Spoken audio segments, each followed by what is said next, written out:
Sports desk, DD news. तो भले ही भारत ने इस बार 6 पदक जीते हों, लेकिन जिस तरह से तीरंदाजी में टीम जो है वो आगे बढ़ती हुई नजर आई, साथ ही साथ भारोत्तोलन में भी मीराबाई चानू चौथे स्थान पर रही। इसके अलावा अगर मनु भाकर की बात कर ली जाए तो वो भी 25 मीटर पिस्टल स्पर्धा में चौथे स्थान पर रही और कहीं ना कहीं अपनी एक अच्छी फाइट जो है वो देती हुई नजर आई। तो इस बार के ओलंपिक में भारत कुल 6 पदक जीतने में कामयाब रहा, जिसमें 5 कांस्य पदक और 1 रजत पदक शामिल है। कई खिलाड़ियों ने इतिहास बनाया तो कई चौथे पायदान पर रहे। तो आइए सीधे अब चलते हैं अपने संवाददाता मुकेश शुक्ला के पास, जो कि पेरिस में मौजूद हैं। तो मुकेश, किस तरह से देखते हैं इस पूरे प्रदर्शन को?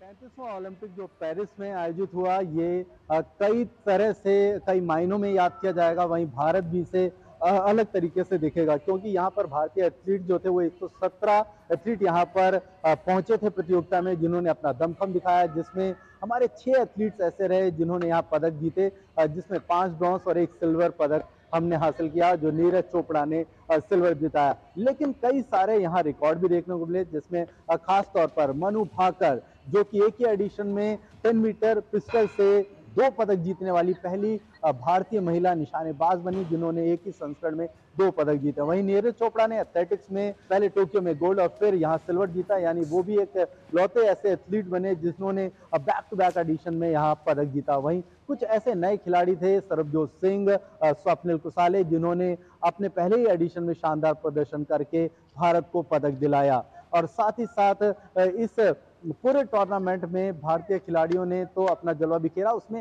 अमन सहरावत 21 साल के एक ऐसे युवा रेसलर निकल करके सामने आए, जो कि भारतीय ओलंपिक के इतिहास में ऐसे पहले युवा रेसलर बनकर के सामने आए जिन्होंने ब्रॉन्ज मेडल जीता और बहुत शानदार तरीके से खेला। कई खिलाड़ी ऐसे रहे जो चौथे पायदान पर सफर समाप्त करने में कामयाब रहे, जिसमें मीराबाई चानू ऐसी खिलाड़ी रही जिन पर काफी उम्मीदें थी, लेकिन वो महज 1 किलो से जो है वो पदक से चूक गई। साथ ही साथ आप देखिए, जो शूटर थे उसमें खास तौर पर वो भी यहाँ पर स्कीट एंड ट्रैप में जो थे हमारे 2 शूटर उतरे और दोनों ही 1 पॉइंट से चाइना से हार गए, तो वो भी चौथे पायदान पर रहे। लक्ष्य सेन चौथे पायदान पर रहे। तो कई ऐसे खिलाड़ी थे जो चौथे पायदान की जो दहलीज उसको पार नहीं कर पाए। अगर वो पार कर लेते तो शायद ये जो तालिका थी ये बढ़ जाती, भारत का 6 से ज्यादा पदक का जो सपना था वो पूरा हो जाता, क्योंकि डबल डिजिट में हम जाने की बात कर रहे थे।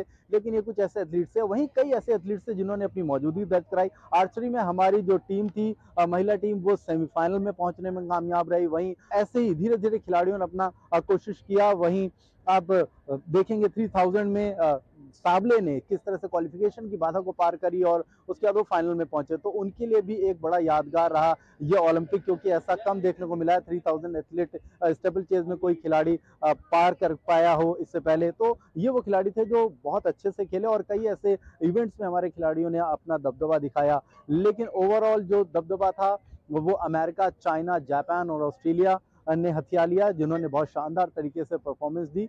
लेकिन यहाँ से भारतीय एथलीट्स ने काफी कुछ सीखा होगा, जो अगले ओलंपिक लॉस एंजलिस के लिए तैयारी करेंगे, क्योंकि अगला ओलंपिक 2028 लॉस एंजलिस में आयोजित किया जाएगा और जिसका ध्वज जो है वो पेरिस से लॉस एंजलिस को दिया जाएगा। जी बिल्कुल मुकेश, और पेरिस ओलंपिक खेलों के समापन के साथ ही मुकेश, अब अगले ओलंपिक खेलों की तैयारी लॉस एंजलिस करेगा। अगर इस बार की क्लोजिंग सेरेमनी की बात की जाए तो क्या कुछ खास रहा मुकेश? 35वें